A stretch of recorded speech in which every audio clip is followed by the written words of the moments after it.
అందరూ సరిగ్గా చెప్పాలి కూడా చక్కగా సమయంలో మరి రచన ముగ్గురు వచ్చి పాట పాడుతున్నాం. ఆ తర్వాత మనందరం కలిసి దేవుని కనపరుచుకున్నాం, దేవుని ఆరాధించుకున్నాం.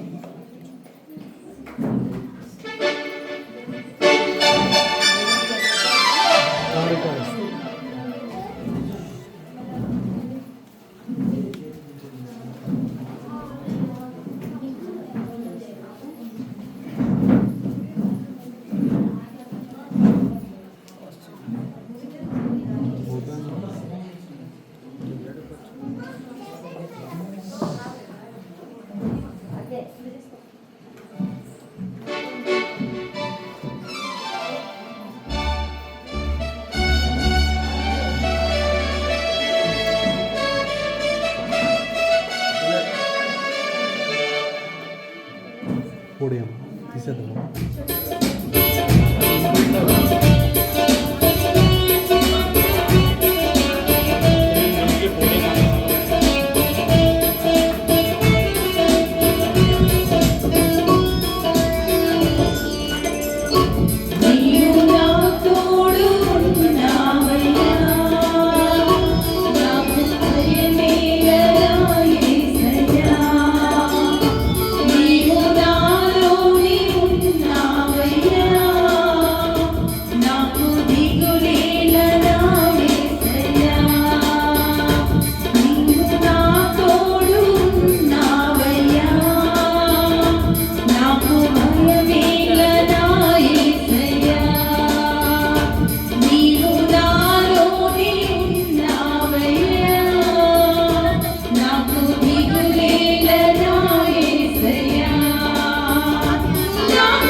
దేవా దేవా నీకే స్తోత్రం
శ్రమలో ఉన్నను విడిచిపోలేదు.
నేను కాలిపోలేదయ్యా, జలములలో వేయిందను, నేను ఉనికిపోలేదు అనేటువంటి మీ కృపక్షేత్రం రక్షించుకోవాలి.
Hello.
ఎందుకు మరెయదినో యెహోవా ఉపకారమా ఎందుకు మరెయదినో యెహోవా ఉపకారమా ఎందుకు మరెయదినో యెహోవా ఉపకారమా అవుతనే యెహోవా అందరూ ఆయన మేలు మర్చిపోతున్నారు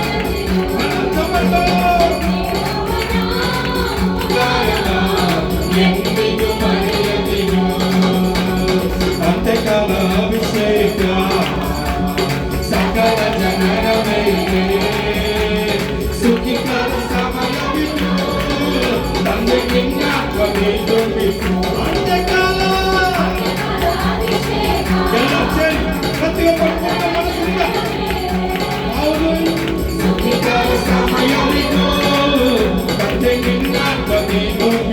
వెంకి వెంకియాని యరయా అగ్ని స్వాలయాలు ప్రతి ఒక్కరు అందరూ పాడుతున్నప్పుడే నా దేవుని శక్తి ప్రతి ఒక్కరు అనుభవించుగాక ప్రతి ఒక్కరు అనుభవించుగాక వెంకియాని యరయా అగ్ని స్వాలయాని యరయా విరుదాయని విశ్వలయా పద్మనదియని మొలుకిసి వెంకి వెంకియాని యరయా అగ్ని స్వాలయాని యరయా విరుదాయని విశ్వలయా పద్మనదియని మొలుకిసి అంతకాల అభిషేకం అవుతుంది సకల జనములనే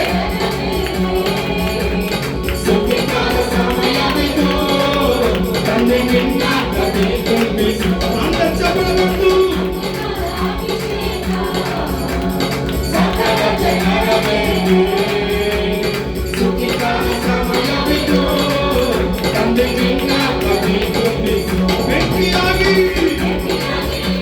అందరూ ప్రతి ఒక్కరు అగ్ని స్వాలయాగి విరుగాలయాగి యేసువే ప్రతి ఒక్కరు విరుగాలయాగి యేసువే ఆత్మాభిషేకము ప్రతి ఒక్కరు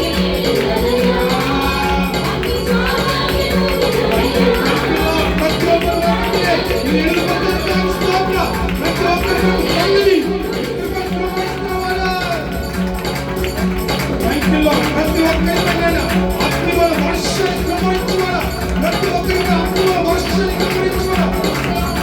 అభిషేకంతో నూతన అభిషేకంతో నూతన కృపతో ప్రతి ఒక్కరినైనా అభిషేకంతో వెంకియాగి నూతన కృప అందరూ ఆనందిస్తున్నదే నా దేవుని శక్తి ప్రతి ఒక్కరు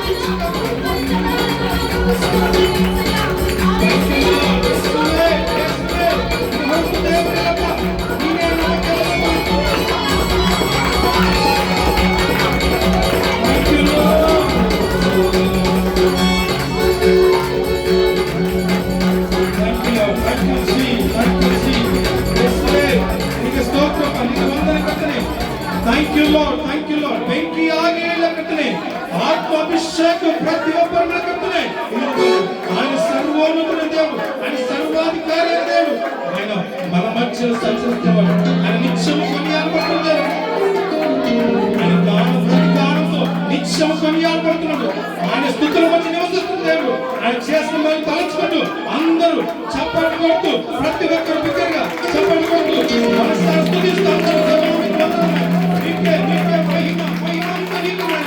ఘనతంతయు నీకే, ప్రభావము నీకే నామముకి మహిమ తండ్రి. అయ్యా మీరు తప్పనైనా వేరొక దేవుడు ఇటు ఏ ఒక్కరు సరిపోల్చరు తండ్రి, ఏ ఒక్కరు సరిపోల్చరయ్యా.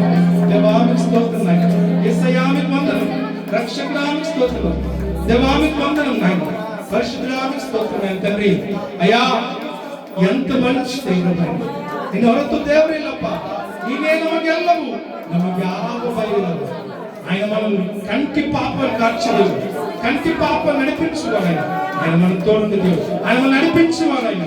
దేవానికి స్తోత్రం ఆయన, పరిశుద్ధరామికి వందనమైన, మహోన్నతురామికి స్తోత్రమైన. అయ్యా నీ వంటి వారు లేరు నాయన తండ్రి, అయ్యా తండ్రి నీ వంటి వారు లేరయ్యా. Thank you Jesus, thank you Lord, స్తోత్రం నాయన. హల్లెలూయా. Thank you Jesus. పరిశుద్ధాత్మ స్తోత్రం. Thank you lord.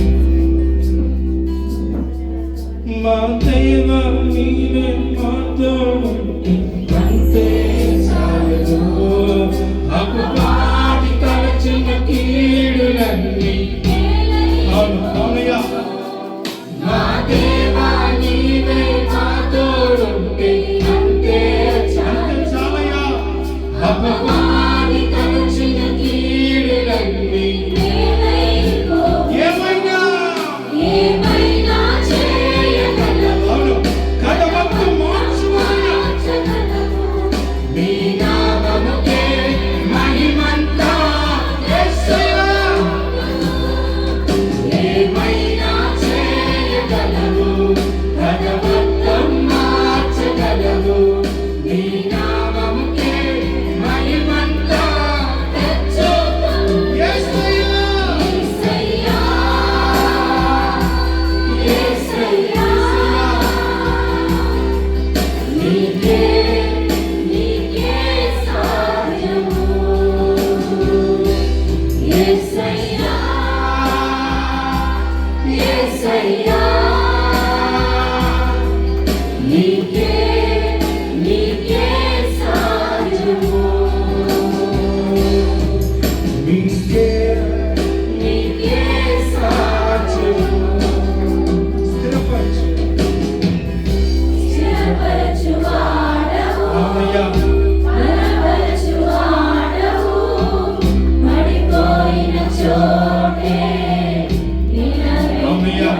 ఎక్కడ పడిపోయిన అక్కడ లేకువాడు నీవు.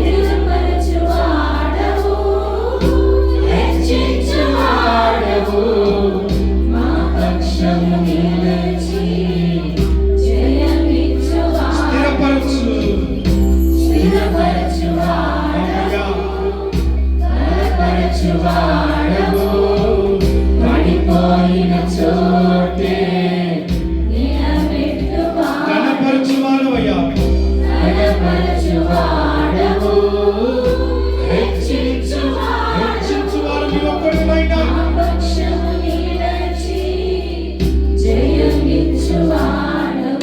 ఏమైనా చేయగలవు, ఏమైనా చేయగలవు. సమస్తు మార్చగల సమర్థుడు. మహిమంతా తెచ్చుకుందు. ఏమైనా చేయగలవు, కథమంతం మార్చగలవు. నీ నామముకే మహిమంతా తెచ్చుకుందు. నీ నామముకే యేసయ్యా. యేసయ్యా. నీకే సాధ్యము. యేసయ్యా. యేసయ్యా. మీకే సాధ్యమైన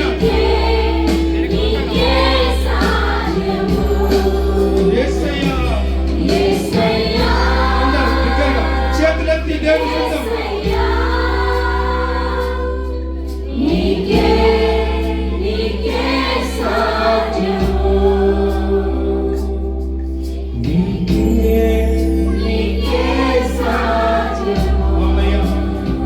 యేసయ్యా, మీకు సమస్తము సాధ్యం నాయన. మీకు ఏమైనా చేయగల దేవుడు నాయన. అయ్యా, మీ కృపతో సమస్తం సాధ్యం నాయన. అమ్మయ్యా, నీ ఆజ్ఞ లేనిదే ఏదైనా జరుగునా. నీ కంచె దాటగా సాధ్యమైన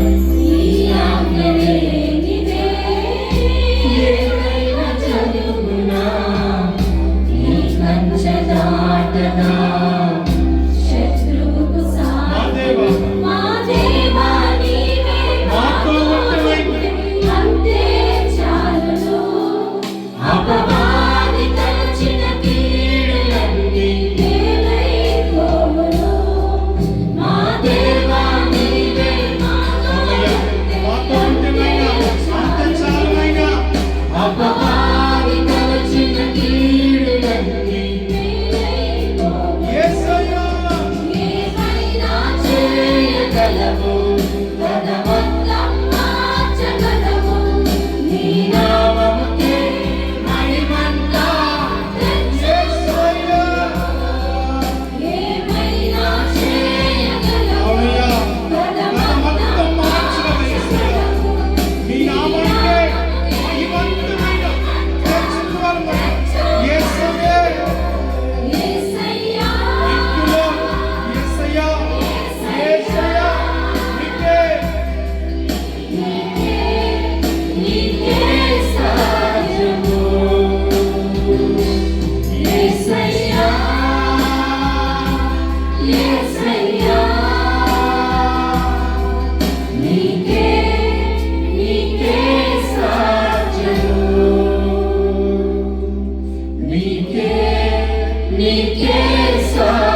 అందరూ చేతులు పైకెత్తి మీకే సమస్తము సమస్తం మార్చగలరు అయ్యా. మీ నామానికే ఘనత మహిమంత తెచ్చుకున్నారు మీరే. దేవానికి స్తోత్రమైన మీ నామానికే మహిమంతమైన అయ్యా. మీకు వందనమైన రక్షకుడా మీకు తాకిలోనైనా మీ ఆజ్ఞ లేనిదే ఏదైనా జరగదు. మీ కంచె శత్రువుగా అసాధ్యమైన తండ్రి మీకు వందనం అయ్యా. ఇంతవరకు నాయన మా స్తుతులను ఆశీర్వాదానికి స్తోత్రములు అయ్యా. ఈ సమయంలో అయ్యా మీ దాసుడు నాయన మీ పక్షం నిలబడుతున్న తండ్రి ఆయన వచ్చిన ప్రతి ఒక్కరితో మాట్లాడుతున్న వాడు స్తోత్రం నాయన. దేవుడు ఇంతవరకు తన కృపలో ప్రేమించి వాళ్ళందరూ నడుపుతుంటే అందరం మోకరించినట్టే ప్రార్థన చేస్తాం. అందరం మోకరించినట్టే ప్రార్థన చేస్తాం. మా మధ్యలో ఉన్న సింతకి గారిని ప్రార్థన చేస్తాం. అందరు తలంటే ప్రార్థన చేసుకున్నాం. సునీల్ కదా సునీల్ పాస్టర్ ప్రార్థన చేస్తున్నాం.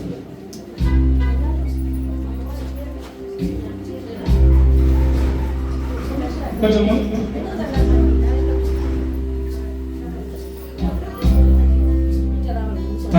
పరిశుద్ధానికి వందనం రక్షకుడా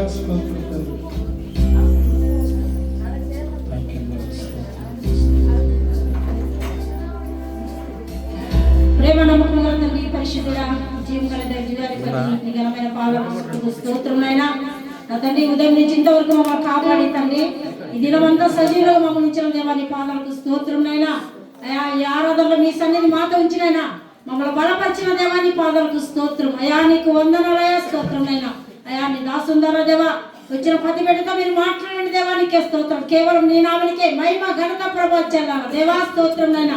మీ మాటల్ని మమ్మల్ని బ్రతికించేది మా బాధలను నెమ్మదించేది దేవా స్తోత్రమయ్యా. అయా నీ సన్నిధి ప్రభా నీ దాసుని పై నుంచి నీ దాసుల ద్వారా నాతో మాత్రం మీరు మాట్లాడండి దేవా. వచ్చిన బిడ్డలకు ఆదరణ కలగచ్చేయండి. మీ మాటలను ధైర్యపరచండి దేవా. అయా నీకే స్తోత్రం నాయన. కృప చూపించమని దేవా. అయా ఈ ఆరాధన ఆది అంతా మీరుండి మీ నామనికే మహిమ ఘనత ప్రభావం చెల్లించుకోమని మా రక్షకుడు మా విమోచకుడు మా కొరకు రానైనా యేసయ్య శ్రేష్టమైన మనం స్తుతించి ప్రార్థించి అడిగి వేడుచున్నాం తండ్రి. ఆమేన్. హల్లెలూయా హల్లెలూయా. దేవుని పరిశుద్ధ నామమునకు స్తోత్రం కలుగును గాక. దేవుడు మనకి ఇచ్చిన ఈ చక్కటి సమయాన్ని బట్టి దేవునికి స్తోత్రం చెల్లిస్తున్నాం. ఈ సమయంలో మన మధ్యలోనికి ప్రసాద్ పాస్రయ్య గారిని మరి మన మధ్యలోనికి ఆహ్వానిస్తున్నాం. అయ్య గారు ముందుకు రావాల్సిందిగా కోరుచున్నాం. అందరూ సపోర్ట్ కొడుతూ అయ్య గారిని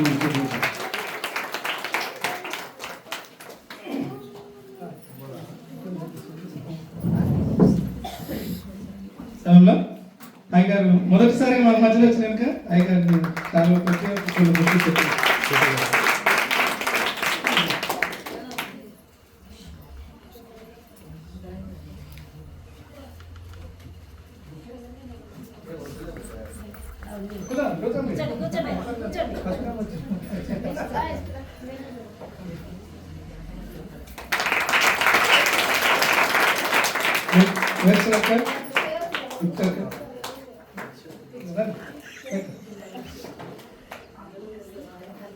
అందరు బిగ్గరగా చెప్పలు పెట్టండి.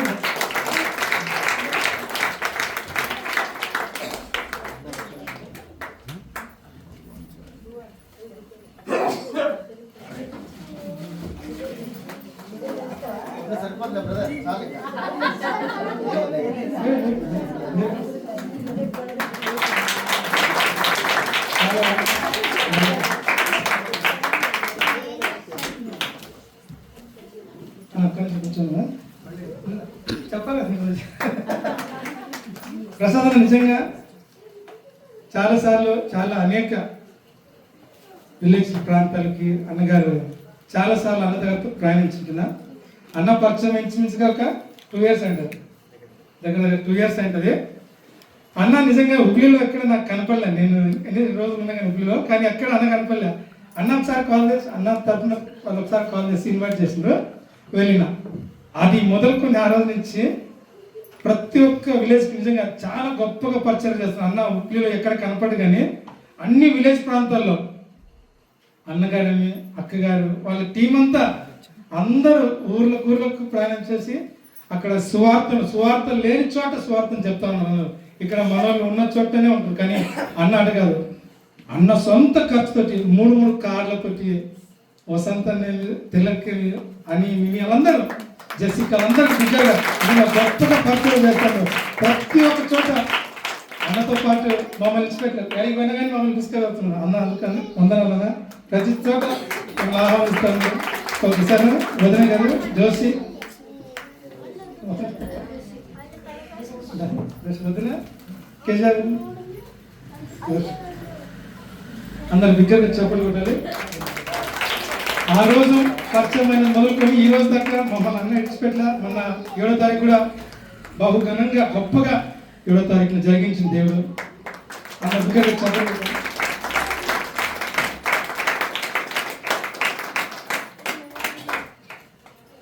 మొట్టమొదటిసారిగా మన చర్చకు వచ్చినాక ఈసారి ప్రాముఖ్యంగా సమర్పించుకుంటాము. అన్నగారు దేవుని వాక్యాన్ని మనకు అందిస్తారు. అందరూ శ్రద్ధగా దేవుని వాక్యాన్ని ఆలోచిస్తారు. హల్లెలూయా, హల్లెలూయా. దేవుని నామమున ఎప్పుడు వచ్చిన మీ అందరికీ వందనాలు చెల్లిస్తున్నారండి. నా పేరు ప్రసాద్ కేబోలు బట్టి ఈ అవకాశం ఇచ్చిన బ్రదర్ అలాగే రాయలన్ బాబు గారిని బట్టి పిలుపు గారిని బట్టి మీ అందరికీ వందనాలు చెల్లిస్తున్నాను. అలాగే సిస్టర్ రాచల్ గారిని బట్టి మీకు కూడా వందనాలు చెల్లిస్తున్నాను.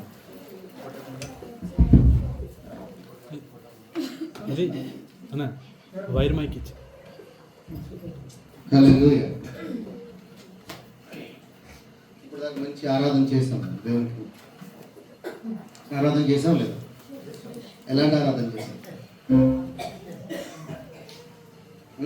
ఎలాంటి ఆరాధన చేసాం మనం అందరం?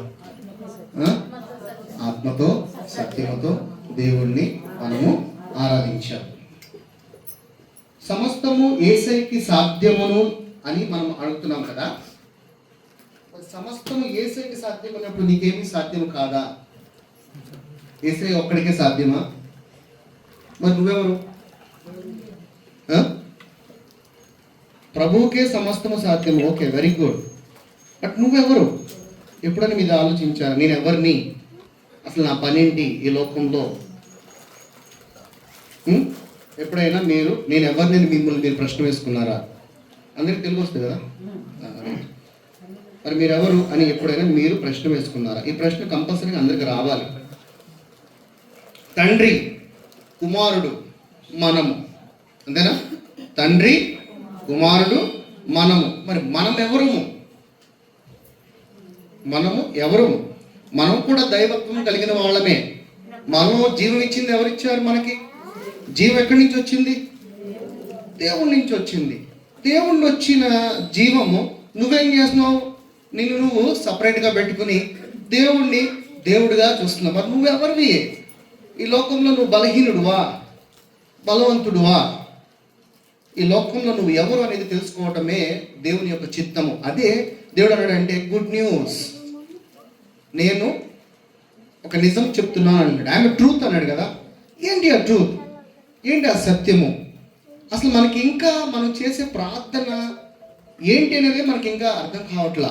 మనం ఎలా ప్రార్థన చేయాలో కూడా మనకి ఇంకా తెలియదు, ఓపెన్గా చెప్పాలంటే. అవునంటారా కాదంటారా? అదేంటి మీరు ఎవరు చేసేది ప్రార్థనే అనుకుంటారా? మీ 4 వర్షాలు ఏం పెట్టాడు దేవుడు? జీవం పలకాల్సిన నోట్లోంచి పాపి పాపి పాపి అని పలుకుతారే. మరి పలకొచ్చా? నువ్వు నీతిమంతుడువా, అనీతిమంతుడువా? మనం ఏమంటాం మన ప్రార్థనలో? అనీతిమంతులం, దేనికి పనికిరాని వారం. ఇదే మనం చేసే ప్రార్థన. ఒక పక్కేమో దేవుడు నా కుమారుడా అంటా ఉంటాడు, నువ్వేమో నేను నీతిమంతుడిని కాను అంటావు. అర్థమవుతుందో మనం చేసే ప్రార్థనలో ఎలాంటి తప్పిదం ఉందో? ఈ రోజున నువ్వు ఎవరు అనేది నేను చెప్పబోయే వాక్యము వినపట్టలేదంటే వాళ్ళకి కొంచెం వాల్యూమ్ పెట్టండి. ఈరోజు నువ్వు ఎవరు అనేది నువ్వు తెలుసుకోవటమే ఈ రోజున దేవుని యొక్క వాక్య సారాంశం. ఈ రోజున దేవుడు నీతో మాట్లాడుతున్నాడు. ఈ మాటలు నీ హృదయంలోకి వెళ్ళును గాక. ఎందుకంటే నీ హృదయమే దేవుని యొక్క రాజ్యము కాబట్టి ఈ రాజ్యంలో ఈ వాక్యము 30 100 అది ఫలించును గాక. యోహాను సువార్త 16వ అధ్యాయం 23వ వచనం చూద్దాం. ఆ దినమున మీరు దేని గూర్చియు నన్ను అడుగరు. మీరు తండ్రిని నా పేరిట ఏమి అడిగినను ఆయన మీకు అనుగ్రహించు అనునని మీతో నిశ్చయముగా చెప్పుచున్నాను. ఆయన నామములో ఏది అడిగినా మనకు అనుగ్రహిస్తాడంట. ఆ అనుగ్రహిస్తున్నాడని మనకు నిశ్చయముగా చెప్తున్నాడు. మనం ఏదైనా అడగొచ్చు అంట. తర్వాత ఇది వరకు మీరేమి అదేంటి ఇప్పుడు దాకా ఆయన పేరిట ఏం అడగలేదా మనము? ఇది వరకు నా పేరిట మీరు ఏమీ అడగలేదు. ఎందుకంటే మనకు తెలియదు అడగటము. మనం ఎలా అనుకుంటామంటే ఏడుస్తూ అడుగుతా ఉంటాం దేవుణ్ణి. ఎంతసేపు ఏడుస్తా, అరే నీ పిల్లలు ఏడిస్తే నువ్వు తట్టుకోలేవు, అవునా కదా? నీ పిల్లలు ఏడిస్తే మీరు తట్టుకుంటారు లేదా? బాధపడతారు లేదా? దేవుడు అత్యంత సింహాసనం ముందు ఆసీనుడు అయిన ఆయన కుమారుడు ఏడిస్తే బాధపడతారా? బాధపడ్డా తండ్రి బాధపడతారా? బాధపడ్డా. నా పిల్లలు జ్ఞానంలోకి నశించిపోతున్నారే, జ్ఞానం ఎప్పుడు తెచ్చుకుంటారు, ఎవరు మీరు అనేది ఎప్పుడు తెలుసుకుంటారు? తర్వాత ఈ సంగతులు గూఢార్థముగా మీది వరకు మీరు ఏమి నా పేరిట అడగలేదు, మీ సంతోషము పరిపూర్ణమగనట్లు అడుగుడి, అది మీకు దొరుకును అన్నాడు. అడిగేటప్పుడు ఎలా అడగాలంట? మీ హృదయంలో ఎలా అడగాలి మనము? సంతోషం అడుగుతామా? నిజం చెప్పండి, బాధ అడుగుతా లేదా? ఎంతసేపు ఏదో ఒక బాధను తీసుకొచ్చి చెప్తా ఉంటాం, అవునా కదా? కానీ ఇక్కడ ఏం ప్రభు ఏమంటున్నాడు? నువ్వు ఏది అడిగినా కానీ ముందు సంతోషంగా అడుగు అంటున్నాడు. దాని అర్థం ఏంటి దాని అర్థము అంటే నువ్వు అడిగేది ఆల్రెడీ నువ్వు పొందుకుని ఉన్నావని అడగమంటున్నాడు. ఎలాగా? ఇప్పుడు నాకు ఈ ఫోన్ కావాలి, ఈ ఫోన్ నా దగ్గర లేదు, ఇది నా దగ్గర లేదు. కానీ ప్రభు ఎలా అడగమంటున్నాడంటే, థ్యాంక్ యూ లార్డ్, నాకు ఈ ఫోన్ ఇచ్చినందుకు. ఈ చెప్పగలిగేంత విశ్వాసం నీలో ఉందా? ఉందా లేదా? పిల్లలు లేరు, నీ చెయ్యి పొట్ట మీద పెట్టుకుని నాకు పిల్లలు ఇచ్చినందుకు నీకు వందనాలయ్యా. నాకు పిల్లలు లేరు అని ప్రార్థన చేస్తారు చాలామంది, అవునా? కానీ నీ చెయ్యి పొట్ట మీద పెట్టుకుని నాకు పిల్లలు ఇచ్చేసినందుకు నీకు వందనాలయ్యా అంటే నువ్వు అడిగేదాన్ని ముందుగానే పొందుకుని ఉన్నావని నమ్మి సంతోషంతో నువ్వు దేవుణ్ణి అడగాలి. దేవుడు ఎందుకు అడగాలి అంటున్నాడంటే, జీవము నీ నోట్లో పెట్టి ఉన్నాడు కాబట్టి. నీ మైండ్ ఇది ఒక ఎలక్ట్రికల్ పవర్. మన మైండ్లో కరెంట్ ఉంటుంది తెలుసా మీకు? ఉంటుందా ఉండదా? మన మైండ్లో ఎలక్ట్రికల్ పవర్ ఉంటుంది. లేకపోతే ఈ గిడ్స్ వస్తూ ఉంటుంది తెలుసా మీకు ఐడియా? ఆ షార్క్ అనేది, ఆ పార్క్ అనేది కనుక స్పార్క్ అనేది అట్లా కొట్టకపోతే మనకి మైండ్లో కన్వర్షన్ వచ్చేస్తుంది. ఈ వేవ్ ఏదైతే ఉందో అలాగే నీ హృదయము గ్రావిటీ పవర్, అయస్కాంతంగా ఏముంటుంది? ఆకర్షణ ఉంటుంది. ఈ ఆకర్షణ నీ ఎలక్ట్రికల్ పవర్, ఈ రెండు మ్యాచ్ అయితేనే నీ నోట్లోంచి పలికే నీ మాట దేవుని సన్నిధికి వెళుతుంది. దేవుడు అన్నాడు, నా రాజ్యము ఎలా ఉందన్నాడు? ఆయన రాజ్యం ఎలా ఉందంట? మీరు మాట్లాడాలి, ఎలాగ ఉంటే కష్టం. దేవుని రాజ్యం మాటలతో ఉందా, శక్తితో ఉందా? అంటే ఇప్పుడు నీ నోట్లో నుంచి ఏమో విడుదలవుతుంది? శక్తి అంటే పవర్ అనేది కదా. నీ ఎలక్ట్రికల్ పవర్, నీ గ్రావిటీ పవర్, ఆకర్షణ పవర్ రెండు కనెక్టివిటీ అయితే ఎవరింట్లో మన పాతకాలంలో రేడియో ఉంటుంది కదా, రేడియో పాట కరెక్ట్ అయ్యేదాకా ఏమైనా వస్తుంది సౌండ్? ఎలా వస్తాయి? గిజ్ అని వస్తూ ఉంటుంది. అంటే కనెక్టివిటీ అవ్వలా. ఇప్పుడు ఆ గిజ్ అనే సౌండే నీ జీవితంలో ఉండే డిస్టర్బెన్స్. ఒకసారి కనెక్టివిటీ అయితే పాట ఎలా వచ్చేస్తుంది?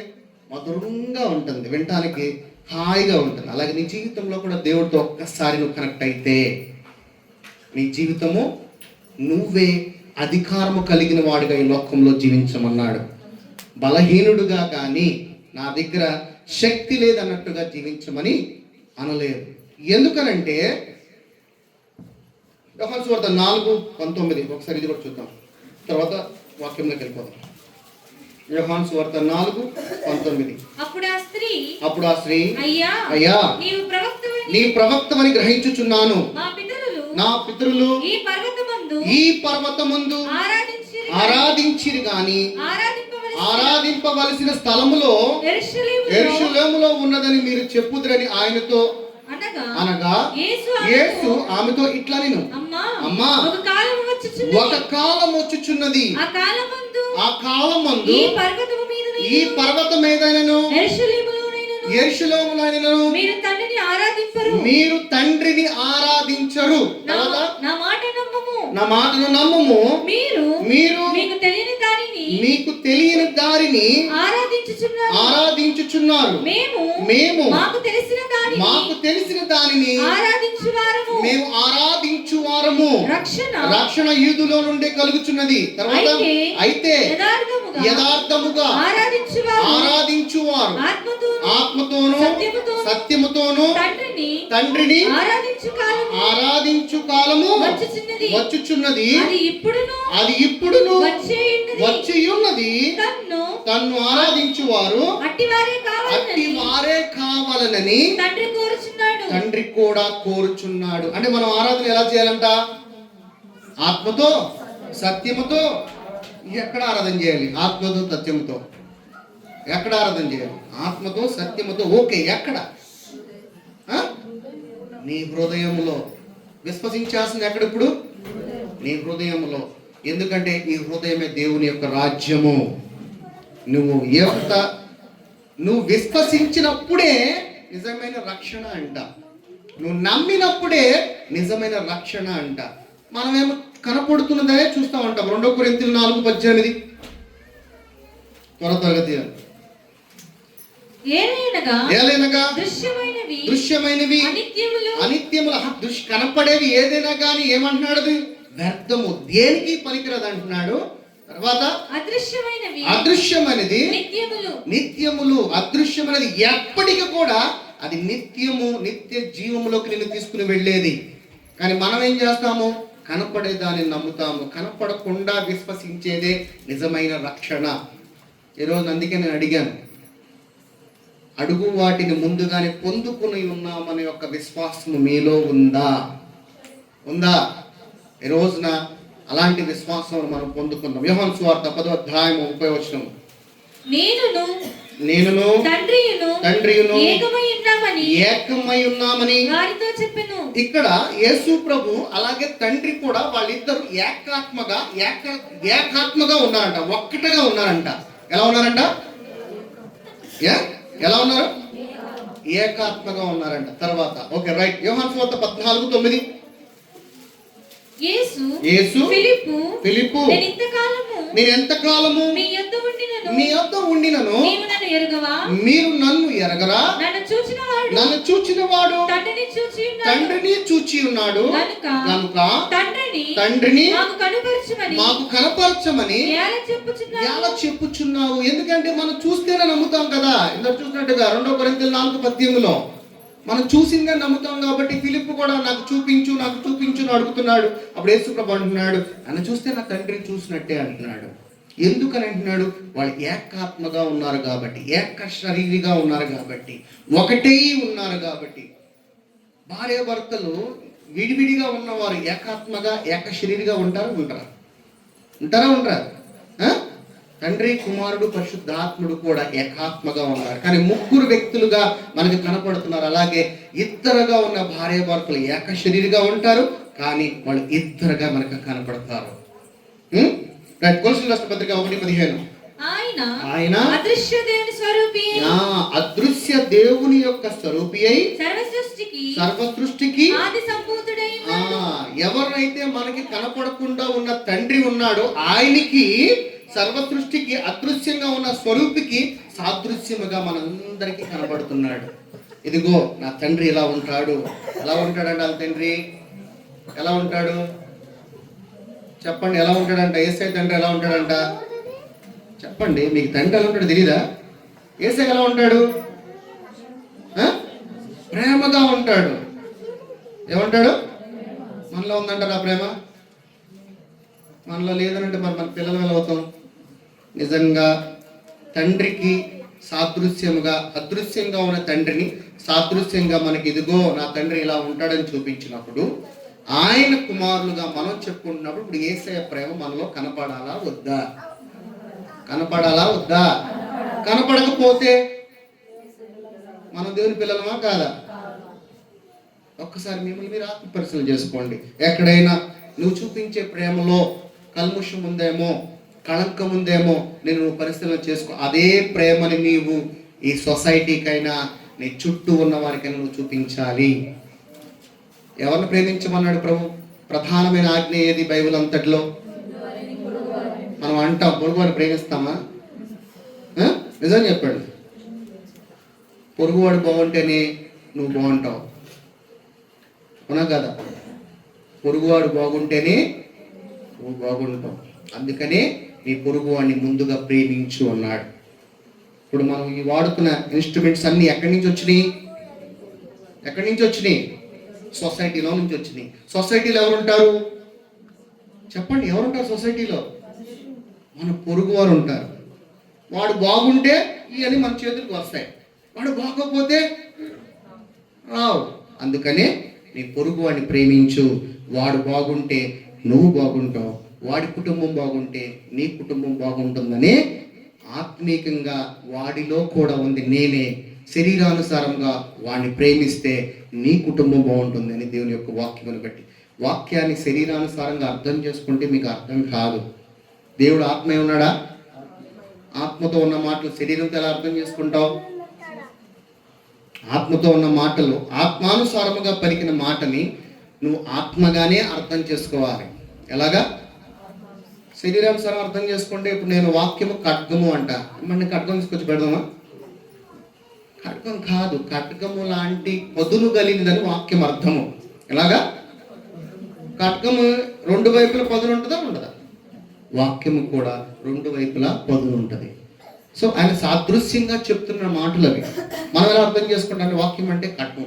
ఇలాగా మన ఇమాజినేషన్లోకి వెళ్ళిపోతాం. అందుకని వాక్యాన్ని ఎప్పుడు కూడా ఆత్మతోనే అర్థం చేసుకోవాలి.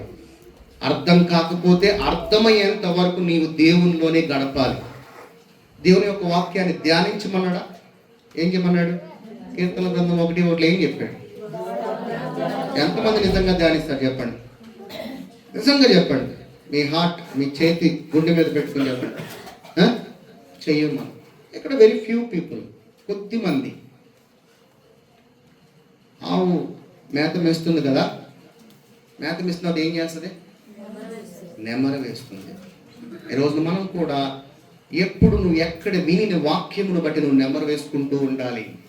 వాక్యాన్ని నెమర వేసుకోకపోతే ఆ వాక్యము నీ హృదయములోకి స్థిరముగా వెళ్ళదు. ఆ వాక్యములో ఏముందంట? శక్తి ఉన్నది. ఆ శక్తిని నువ్వు లోనికి పంపిస్తేనే మళ్ళీ ఆ శక్తి నీ నోటి ద్వారా జీవమై శక్తిగా నీ నోట్లో నుంచి బయటకు రావాలి. యోహాను సువార్త 15:5 ద్రాక్షావల్లిని నేను తీగలు మీరు తీగలు. ఎవడు నా యందు నిలిచి ఉండునో నేను ఎవని యందు నిలిచి ఉండునో వాడు బహుగా ఫలించును. నాకు వేరుగా ఉండి మీరేమీ చేయలేరు అంటున్నాడు. ఇప్పుడు ఎలాగ తండ్రి యేసయ్య ఏకాత్మగా ఉన్నారో ఇప్పుడు ప్రభువుతో కూడా నువ్వు ఎలా ఉండాలంట? ఏకాత్మగా ఉండాలి. కానీ నువ్వేం చేస్తావు? నేను పరిశుద్ధుడిని కాను అని చెప్పి దేవుడిని పక్కన పెట్టి నేను పాపిని అనుకుంటా. నువ్వు పాపి అని దేవుడు తెలియదంటారా? తెలీదా యేసయ్యకి? మరి నువ్వే ఎందుకు కఠినపరుచుకుంటావు అంటావు? ఏ పాపం చేయలేకుండా ఉండలేవు అని ఏసైకి తెలియదు అంటారా? తెలుసు. మరి అయినా కానీ నేను నీతిమంతుడు ఎందుకు అంటున్నాడు? పాపము శరీరంలో, నీతిమంతుడు అంటే ఆత్మలో. అందుకని ఆయన నేను నీతిమంతుడు అంటున్నాడు. ప్రాణం ఎందులో ఉంది? ఇప్పుడు ఆత్మలో ఉందా, శరీరంలో ఉందా? మరి ఎందుకు మరి ఆ శరీరానికి ఎక్కువ ప్రాధాన్యం ఇస్తావు నువ్వు? అర్థమవుతుందా? నీ శరీరానికి నువ్వు తీసుకొచ్చి విగ్రహంలా ముందు పెడుతున్నావు దేవుడు ముందు. నువ్వు వెనక్కి తోసేసుకుంటున్నావు. కానీ దేవుడు అంటాడు నువ్వు ముందుకు రా అంటున్నాడు. మన ఇద్దరం ఏకాత్మై ఉన్నావు అంటున్నాడు. సత్యమును తెలుసుకోవాలి. మనము ఎంతగా నీ ముందు సత్యమును తెలుసుకుంటా ఉంటావు, అంతగా నీ జీవితంలో ఉన్న చీకటి అంతా కూడా బయటికి వెళ్ళిపోతుంది. నువ్వు ఎంతగా అసత్యానికే చెవి ఒక్కితే నీ జీవితంలో బలహీనతలు, శోధనలు, వేదనలు, నువ్వు ఎంతగా కుంగిపోయినా కానీ దేవుడు మౌనంగా ఉంటాడు, ఏమి చేయలేడు. ఎందుకంటే సమస్తము ఇచ్చేస్తున్నాడు. ఇంక ఇవ్వడానికి కొత్తగా ఏమీ లేదు. సమస్తము ఇచ్చేస్తున్నాడు. ఇచ్చేసాడా లేదా? మనకి మిమ్మల్ని నీతిమంతులుగా చేస్తానన్నాడా? చేసేసాడా? ఆయన సింహాసనం ముందు కూర్చోబెడతా అన్నాడా? కూర్చోబెడతాను అన్నాడా? సమస్తము. నేను తిన్న దెబ్బల చేత మీరు స్వస్థత పొంది ఉన్నారు అన్నాడా? పొందుతారు అన్నాడా? మొత్తం ఇచ్చేసాడు కదా. మరి ఇంకా నువ్వే ఆలక్ష్యం చేసుకుంటున్నావు. నీ జీవితంలో నువ్వు ఎవరో ఏంటో అనేది తెలుసుకోకుండా నేను పేరుకి నోటితో నేను దేవుని కుమారుడు అనుకుంటున్నావు. కాదు, నువ్వు నిజంగా దేవుని కుమారుడు అయితే దేవునిలాగా జీవించాలి. దేవుడు అధికారం కలిగి ఈ లోకంలో జీవించాడు. ఆ అధికారం మన దగ్గరికి వచ్చేప్పటికి ఎందుకని లేదు? మన దగ్గరికి వచ్చేందుకు పవర్ లేదు. ఆయన పవర్ కలిగి జీవించాడు. మరి మన దగ్గరికి ఎందుకు లేదంటే మనకి ఇంకా అసత్యంలో ఉన్నాం కాబట్టి, సత్యాన్ని గ్రహించట్లా. మనం ఎంత చెప్పిన ఈ చౌతైన వాక్యం ఈ చౌత వలేస్తాము, ఈ బైబిల్లో తీసుకెళ్ళిపోయి మన దిండి కింద పెట్టేసుకుంటాం. బైబిల్ని హృదయంలో పెట్టుకోమన్నాడు. ఎక్కడ పెట్టుకోమన్నాడు? ఈ హృదయంలో. ఎందుకంటే అది జీవము కలిగినది కాబట్టి ఆ వాక్యమును నీ హృదయంలో భద్రపరుచుకున్నాడు. ఆ హృదయమే దేవుని యొక్క రాజ్యము కాబట్టి ఆ రాజ్యము నీతియు సమాధానము ఆనందమునే ఉన్నది. కాబట్టి నీవు సత్యమును తెలుసుకుంటే నీ మనసులో నువ్వు తిరిగి జన్మించి ఆత్మ ద్వారా మళ్ళీ ఆ రాజ్యములోకి ప్రవేశించు అంటున్నాడు. ఎందుకంటే ఆ రాజ్యములో శక్తి ఉంటది కాబట్టి నీ నోటిలో నుంచి జీవం కలిగిన మాటలు పలకమంటున్నాడు. నీకు వ్యతిరేకంగా నీ జీవితంలో ఏదైతే ఏ శత్రువైనా ఏ చీకటైనా కానీ నీకు ఇచ్చిన నీ నోటిలో పెట్టిన జీవం కలిగిన ఖడ్గపు కలిగిన మాటలు బట్టి అవి నువ్వు సంహరించుకోవాలి. ఎలాగా? అధికారం కలిగి. అంతేగాని ఏడుస్తా ఏసయ్యా ఎప్పుడు చేస్తాం ఏసయ్యలాగా మారి సంహరించు. ఈ నోట్లని జీవం కలిగిన మాటలు ఉన్నాయి కాబట్టి 1 కొరింథీయులు 6:17 అటువలే ప్రభువుతో కలుసుకునివాడు ఆయనతో ఏకాత్మై ఉన్నాడు. ఎలా ఉన్నాడంట? మనము ఏకాత్మయని ఆయనతో. ఇప్పుడు యేసయ్య తండ్రితో కలిసి ఏకాత్మై ఉన్నాడు. ఇప్పుడు మనం కూడా ఎలా ఉన్నాం అంటున్నాడు? ఏకాత్మ అంటే ఒకటై ఉన్నాం అంటున్నాడు. అంటే తండ్రి కుమారుడు మనం కూడా ఏమై ఉన్నాం? ఇప్పుడు ఆయనలో we are one with the father. ఎలాగా? ఎలా ఉన్నాం? మనము ఒకటై ఉన్నాము. ఏం మాట్లాడలేదండి? తండ్రితో కుమారుడు ఏకాత్మై ఉన్నాడా లేదా? ఇప్పుడు మనము యేసయ్యతో ఏకాత్మ. ఎవడైతే ప్రభువుతో కలుసుకునేవాడు, ఎవడైతే సత్యమును గ్రహించి ఆ సత్యమును నీ హృదయంలో విశ్వసించిన వాడు ప్రభుతో ఏమై ఉన్నాడంట? ఏకాత్మై ఉన్నాడు. ఇప్పుడు తండ్రి కుమారుడు ఏకాత్మై ఉన్నప్పుడు, నువ్వు యేసయ్య ఏకాత్మై ఉన్నప్పుడు, మనం అందరం కలిసి ఏమై ఉన్నప్పుడు ఏకాత్మై ఉన్నాము. అవునా కదా? అవునంటారా కదంటారా?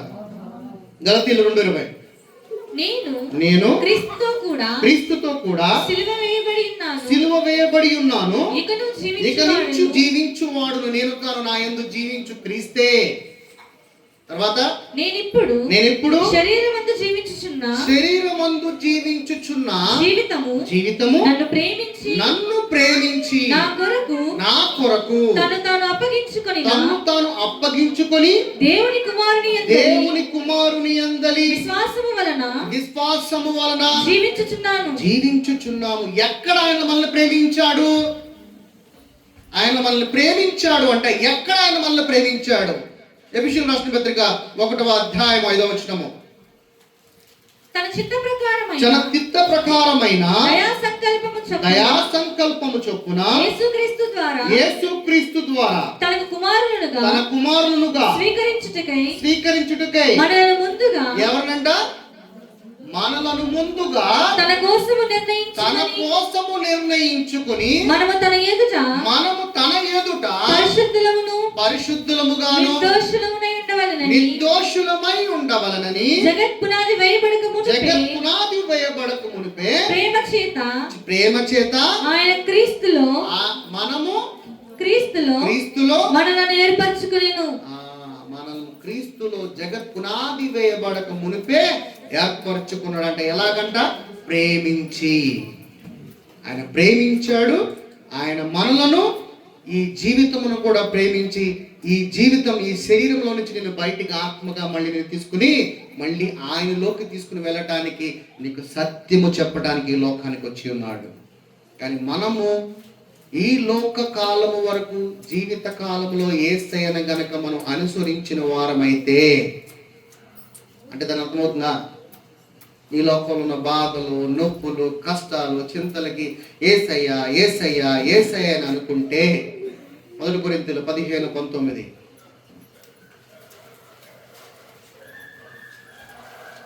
ఈ జీవిత కాలం అంత మట్టుకు మనము క్రీస్తునందు నిరీక్షించిన వారమైన ఎడల, ఒకవేళ నీవు ఈ జీవిత కాలం అంత మట్టుకు నిరీక్షించిన ఎడల క్రీస్తులో మనుషులందరికంటే దౌర్భాగ్యమైందుము.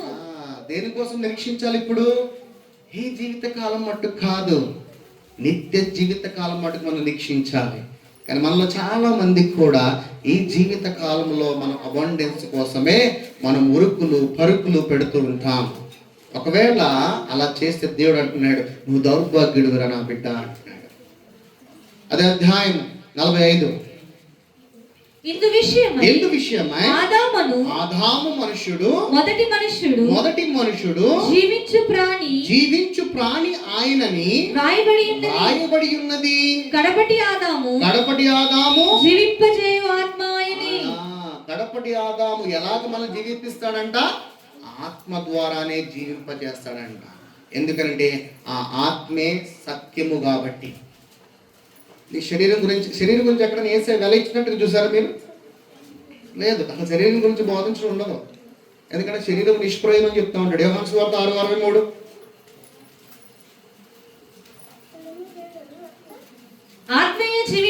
ఆత్మయే జీవింపచేయును, శరీరము కేవలము నిష్ప్రయోజనము. ఆ నిష్ప్రయోజనమైన శరీరాన్ని నీవు వెల ఇచ్చి దాని కొరకు నువ్వు ప్రాకులాడుతూ ఉంటావు.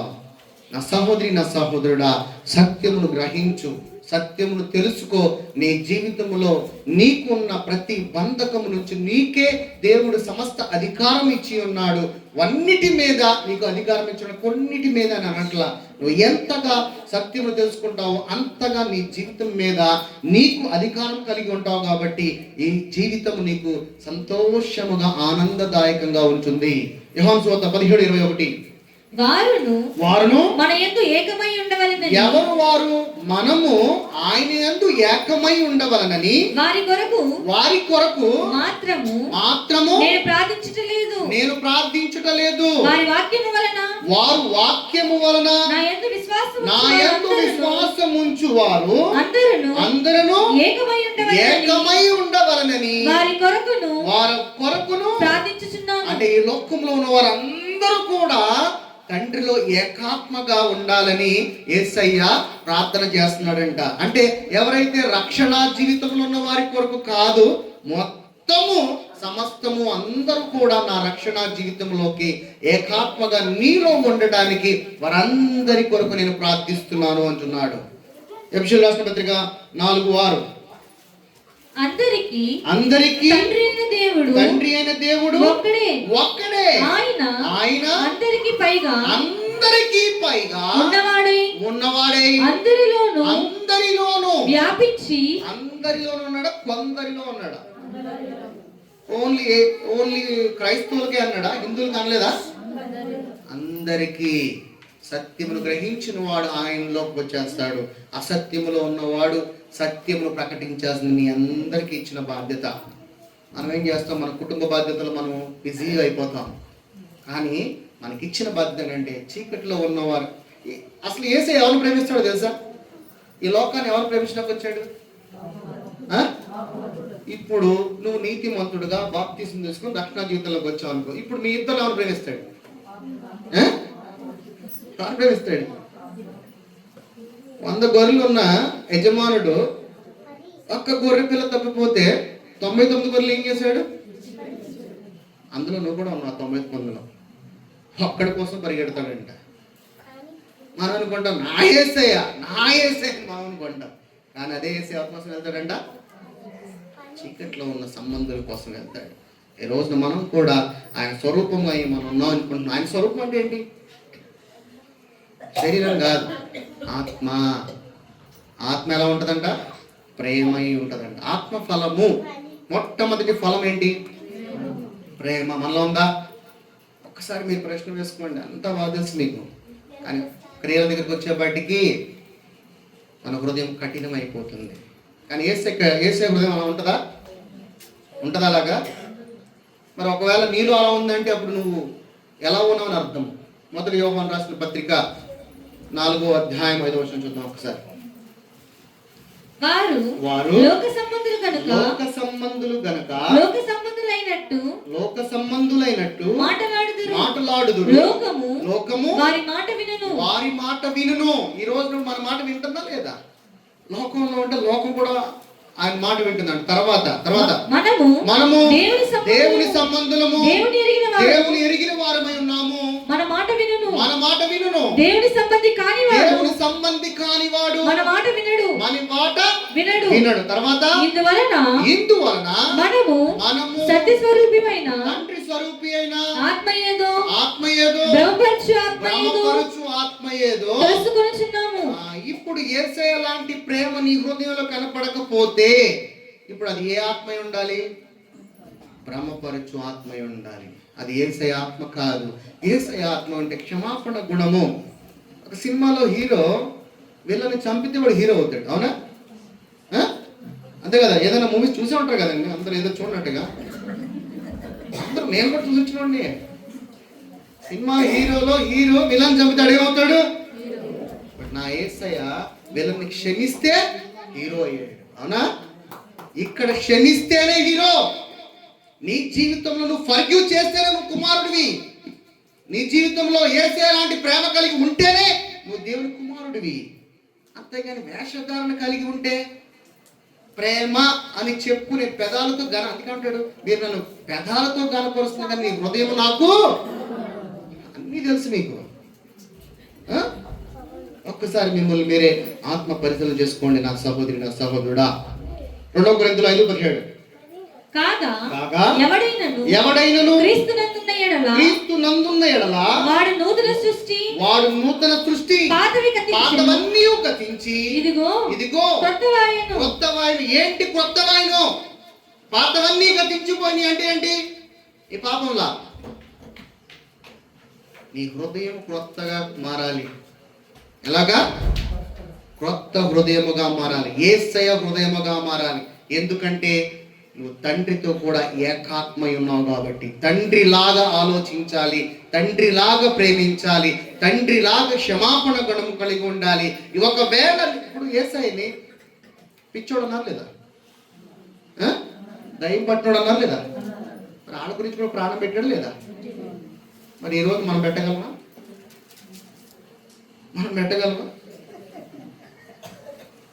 యేసయ్య క్షమాపణ గుణము కలిగి మనం తగ్గించుకోమన్నాడా లేదా? తగ్గించుకోమన్నాడా? పేతురు కాలు కడిగాడా లేదా? మన ఇంట్లో అల్లుడి కాలు కడగలేము మనం, అవునా కదా? తగ్గింపు ఎక్కడ ఉంది? అత్త కోడల దగ్గర తగ్గించుకోలేదు. యేసయ్య తగ్గించుకున్నాడు, మరి అత్త తగ్గించుకోలేదు. మరి యేసయ్య ప్రేమ నీలో ఉందా లేదా? నువ్వు దేవుని కుమారుడువా? ఇప్పుడు నువ్వు పెదాలతో కనపరుస్తున్నావా, హృదయంతో కనపరుస్తున్నావా? చెప్పండి. మిమ్మల్ని మీరే ప్రశ్న వేసుకోండి. 1 పేతురు 2:9, ఎఫెసీయులకు రాసిన పత్రిక 5:31. ఈ హేతువు హేతువు చేత పురుషుడు తన తండ్రిని తల్లిని విడిచి తన భార్యను హత్తుకొనును, వారిద్దరును ఏక శరీరమగుదురు. అంటే దాని అర్థం ఏంటి? తండ్రి కుమారుడు ఎలాగ ఏక శరీరమై ఉన్నాడో, ప్రభువు మనము ఎలాగ ఏక శరీరమై ఉన్నామో, అలాగే భార్య భర్త కూడా ఏక శరీరమే ఉంటారు. అంటే ఏకాత్మ అంటారు. అందుకనే ఏ మనుష్యుడు కూడా వాళ్ళిద్దరిని విడతీయకూడదు అని అంటున్నాడు. దేవుడికి నీ భార్య భర్తల బంధానికి అర్థమవుతున్నా ఎందుకు ఇంత బేస్ ఉందో చెప్పండి. దేవుడి ప్రేమని మనం తల్లిలో చూస్తాం చూడమా? కొడుకు ఎంత తప్పు చేసినా తల్లి కప్పిద్దా లేదా? తండ్రికి తెలియకోకుండా కప్పిద్దా లేదా అండి? తండ్రి ఇంటికి వచ్చే లోపు ఎమ్మంటే తల్లి మొత్తం చక్కబెట్టేస్తా లేదా? అలాగే ఆ తండ్రి ప్రేమను నిజంగా తల్లి ప్రేమలో చూడొచ్చు. కాబట్టి ఆ బంధము కుటుంబ వ్యవస్థలో చూపిస్తున్నాడు. తండ్రి ప్రేమ ఎంత నిష్కపటము లేకుండా ఉంటుందో, కళంకము లేకుండా ఉంటుందో. అందుకనే జతపరిచిన వారిని మనం విడతీయకూడదు. ఎందుకంటే అది దేవుడు జతపరిచిన వారు అంటారు కదా. బైబిల్లో వాక్యం లేదు, మనుషులు చెప్తారు ఆ మాట. అవునా కదా? మ్యారేజ్ ఆర్ వెడ్డింగ్ హెవెన్ అని ఎక్కడ ఉన్న రెఫరెన్స్ ఉందా బైబిల్లో? ఉందా? చెప్పాలి. ఉందా లేదా? లేదు. మొదటి రాసిన పత్రిక 2:9. అయితే మీరు చీకటిలో నుండి ఎక్కడి నుంచి మనం ఉన్నామంట? చీకటిలో ఉన్న మనము ఆశ్చర్యకరమైన వెలుగులోనికి మిమ్మల్ని మనల్ని ఎవరు పిలిచారు? మనల్ని వెతకి వచ్చి రక్షించిన వాడు వచ్చి ఏమని పిలిచాడు? ఎందులోకి రమ్మన్నాడు? వెలుగుకరమైన జీవితంలోకి రమ్మన్నాడు. వెలుగు అంటే ఈ లైట్లు అనుకుంటున్నారేమో. వెలుగు అంటే లైట్లు కాదు. యేసయ్య ఈ లోకానికి ఒక సత్యమును చెప్పాడు. ఆ సత్యమును నువ్వు ఎంతగా గ్రహిస్తే, నువ్వు ఎంతగా సత్యమును తెలుసుకుంటా ఉంటావో, అంతగా నీ జీవితంలో ఉన్న వెలుగు చీకటితో బయటికి వెళ్ళిపోయినప్పుడు నీ నుంచి ఏం కనపడుతుంది? వెలుగు కనపడుతుంది. ఎందుకో తెలుసా ఈ వెలుగు? అసలు మనల్ని వెలుగు అంటారు ఎందుకో తెలుసా?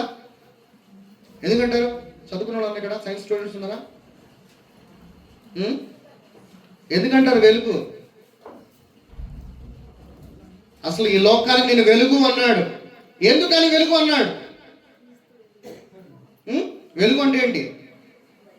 అసలు ఈ లోకం కలర్స్ ఉన్నాయా? కలర్స్ లేవు.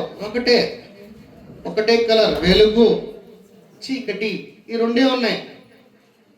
ఎందుకు అనంటే ఈ భూమిలో నుంచి సమస్తం ఇవన్నీ నువ్వు తినేది, వేసుకునేది, ధరించేది, వాడుకునేది సమస్తం ఎక్కడి నుంచి వచ్చింది?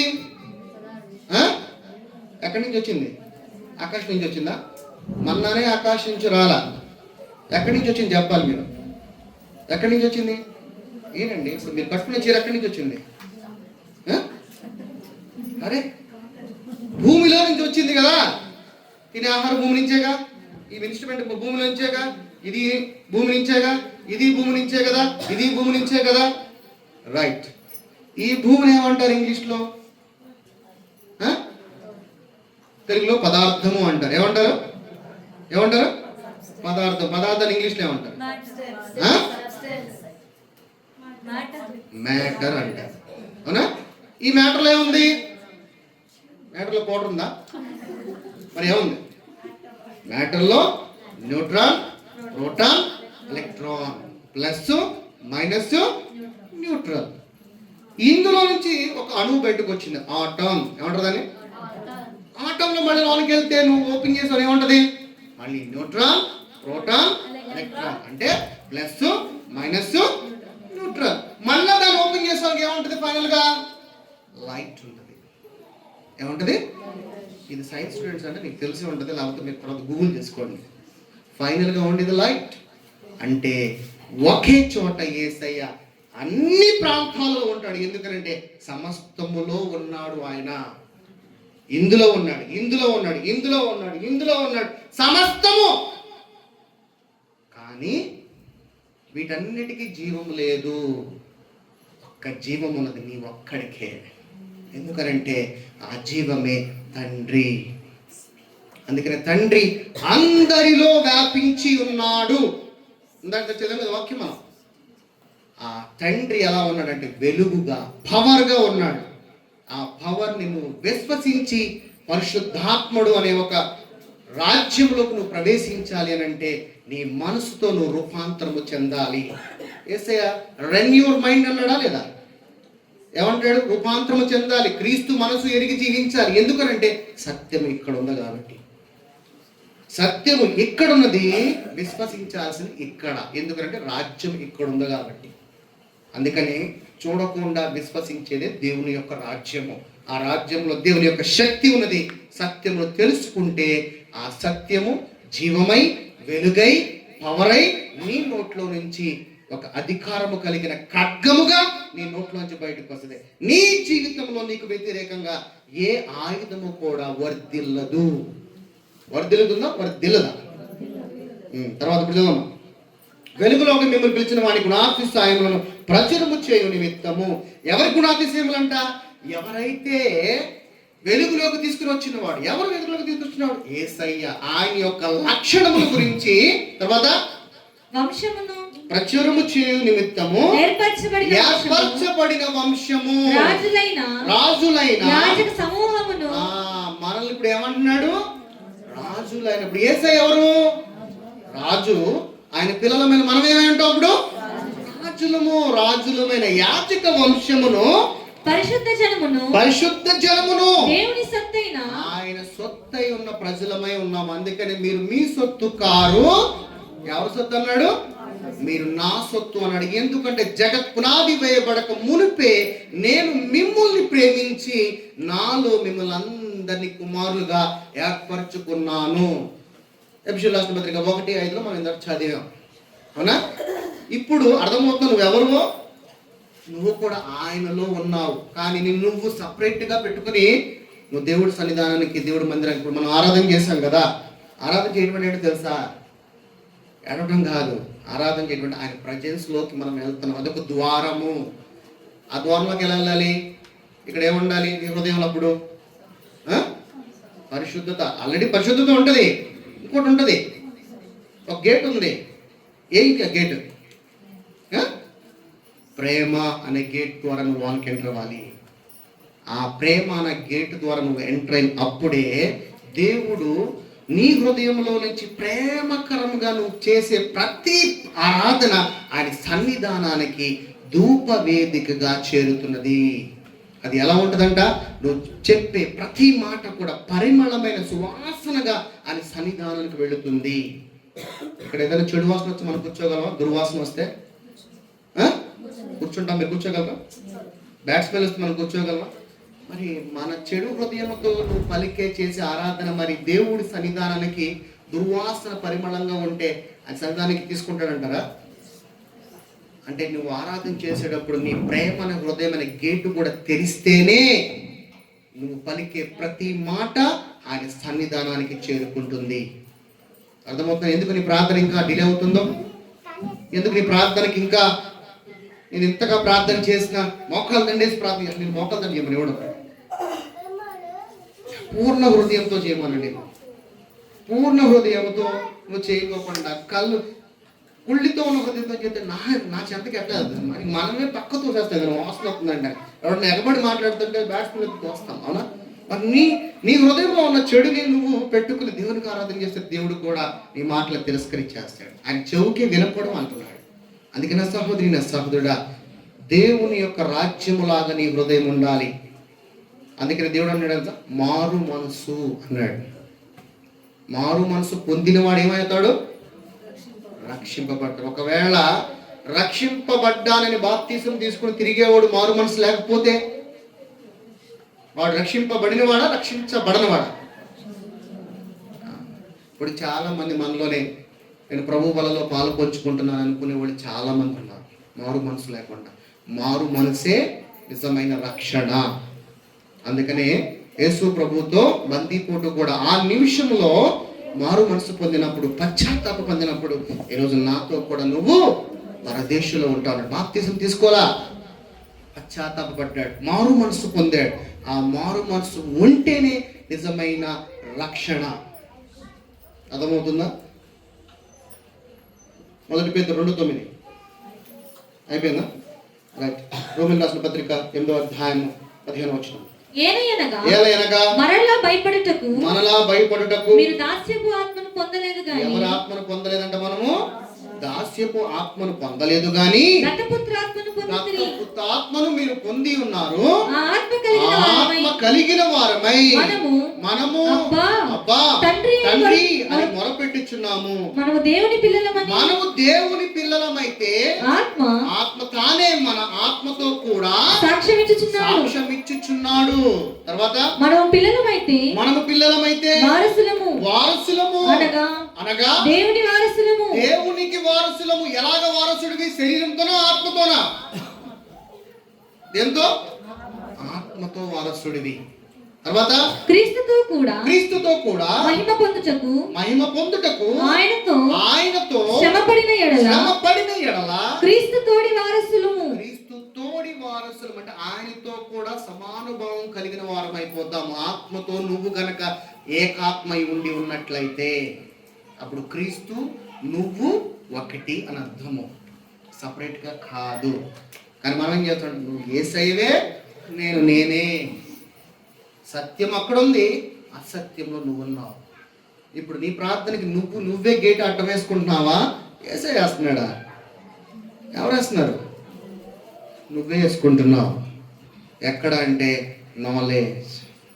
తర్వాత మన ఎడల ప్రత్యక్షము మహిమ ఎదుట ఇప్పటి కాలము శ్రమలు ఎన్నత్తవిని కావని ఎంచుచున్నాము. దేవుని కుమారులారా ప్రత్యక్షత కొరకు సృష్టి మిగుల ఆశతో ఈవెన్ ఎవడైతే సత్యము తెలుసుకుంటారో ఆ సత్యము తెలుసుకున్న దేవుని కుమారుల గురించి ఈ సృష్టి అంతా కూడా మిగుల ఆశతో తేరి చూచుచు కనిపెట్టుచున్నది. ఎప్పుడు తెలుసుకుంటారా దేవుని పిల్లలు?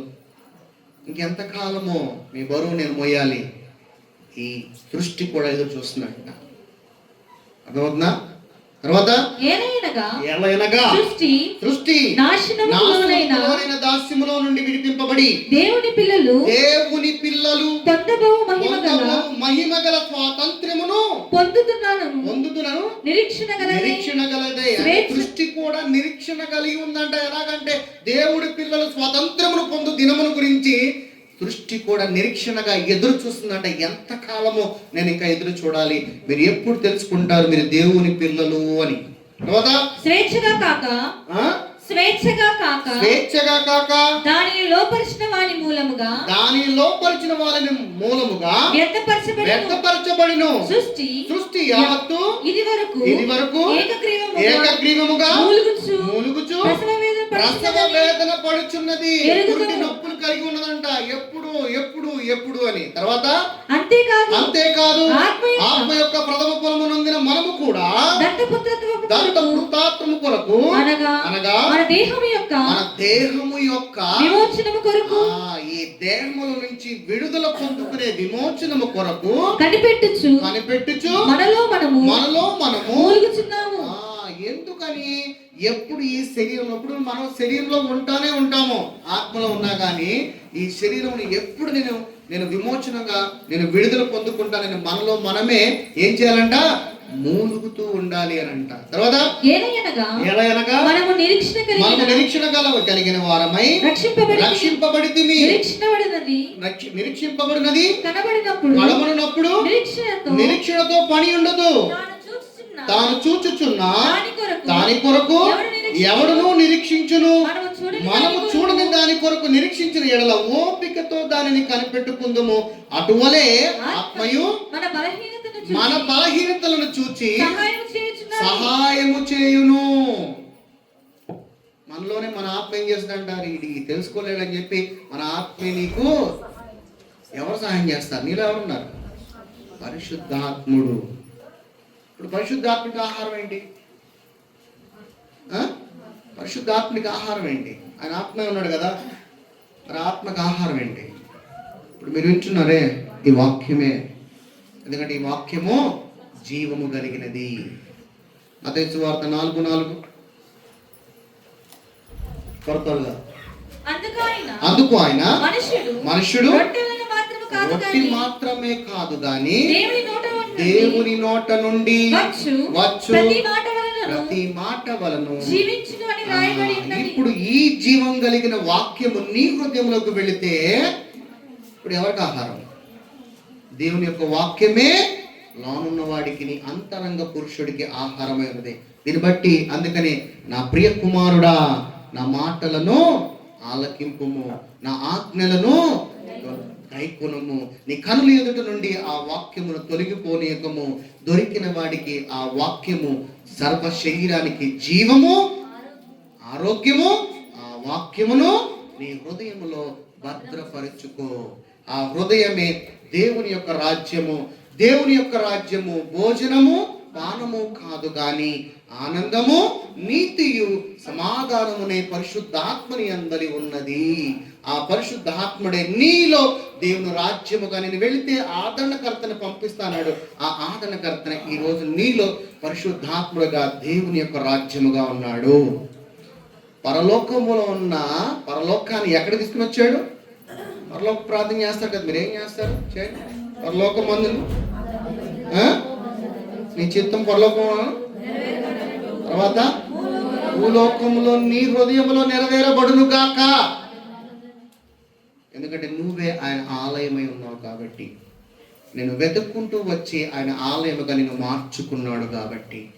నా సహోదరి, నా సహోదరుడా, నువ్వు సత్యానికి ఎంతగా నీ చెవి ఇస్తావు, నీ మనసు ఇస్తావు, నీ హృదయం ఇస్తావు, అంతగా నీ జీవితంలో నువ్వు అంత స్వతంత్రుడివి.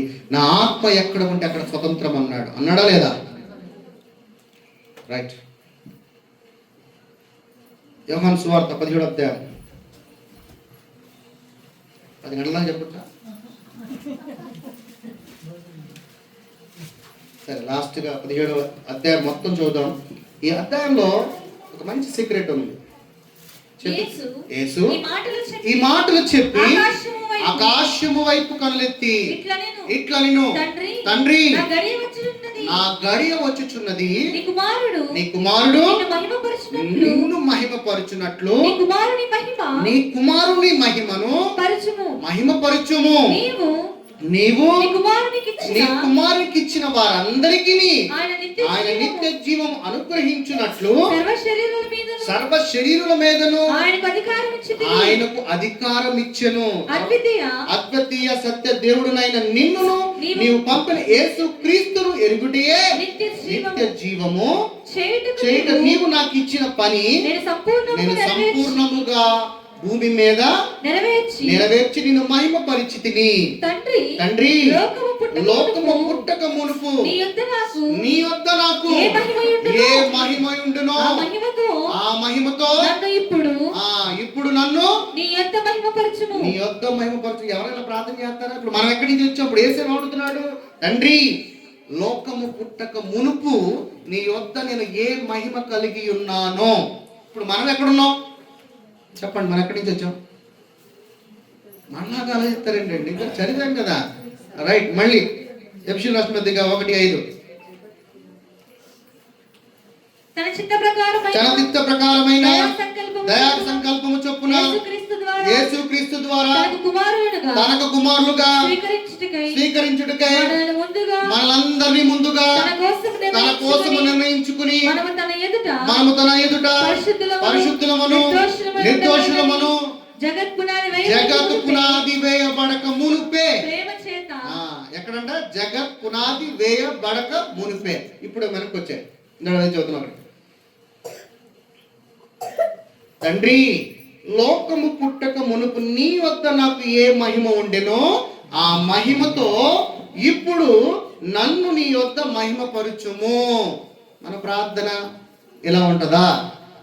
తండ్రి, నీలో నన్ను జగత్ పునాది వేయబడక మునుపు నువ్వు నన్ను ఏర్పరచుకొని ఉన్నావు కాబట్టి నీ చెంత నీలో ఉన్నప్పుడు నేను ఏ మహిమ కలిగి ఉన్నానో ఆ మహిమతో ఈ భూమి మీద నీకు సాక్షిగా నేను జీవించాలి నాయనా. ఎవరిని అడుగుతారు? అలాగా అడుగురా? అలాగే అడగాలి మనము. కానీ మనం ఎలా అడుగుతున్నాము? నేను పాపిని నాయనా, నేను పెంట కుప్పను నాయనా, నేను చెత్త కుప్పను నాయనా. ఇలాగే మనం ప్రార్థన అడుగుతున్నాం. అందుకనే ఇంకా మీకు ఎలా ప్రార్థన చేయాలో కూడా మీకు అర్థం కావట్లేదు. యోహాను సువార్త 16:23 అంటున్నాడు. అందుకని ప్రార్థన ఎలా చేయాలో కూడా మనం నేర్చుకోవాలి. తర్వాత లోకము నుండి నీవు నాకు అనుగ్రహించిన మనుషులకు నీ నామమును ప్రత్యక్ష పరిచితివి. తండ్రి ఒక నామం ఇచ్చాడంట కుమారుడికి. ఆ కుమారుడికి ఇచ్చిన నామముతో మనల్ని ప్రత్యక్షపరచాడంట. ఏంటి ఆ నామము? ఒక నామం ఇచ్చాడంట. ఏంటి ఆ నామము?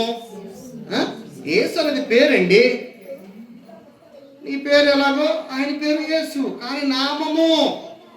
తర్వాత వారు నీ వారై ఉండి నీవు వారిని నాకు అనుగ్రహించితివి. వారు నీ వాక్యమును గైకొని ఉన్నారు. నీవు నాకు అనుగ్రహించి ఉన్న మాటలు నేను వారికి ఇచ్చి ఉన్నాను. ఏమి ఇచ్చి ఉన్నాడు మనకి? ఏ మాటలు ఇచ్చాడు? ఏ మాటలు ఇచ్చి ఉన్నాడు? మనకు వాక్యం ఇచ్చి ఉన్నాడు. ఆ వాక్యం ఎవరు? ఆది యందు వాక్యం ఉండను, వాక్యము దేవుని వద్ద ఉండను, ఆ వాక్యము దేవుడై ఉండను. ఆ వాక్యము మనందరికి సువార్తగా ఇచ్చి ఉన్నాడు.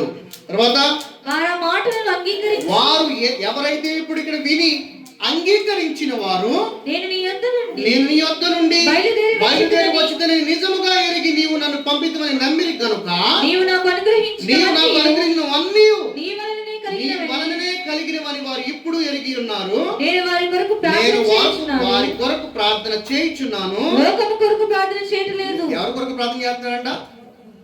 లోకం గురించి చేయట్లా, లోకములో ఉన్న జీవం కలిగిన మనుషుల కొరకు ప్రార్థన చేస్తున్నాడంట.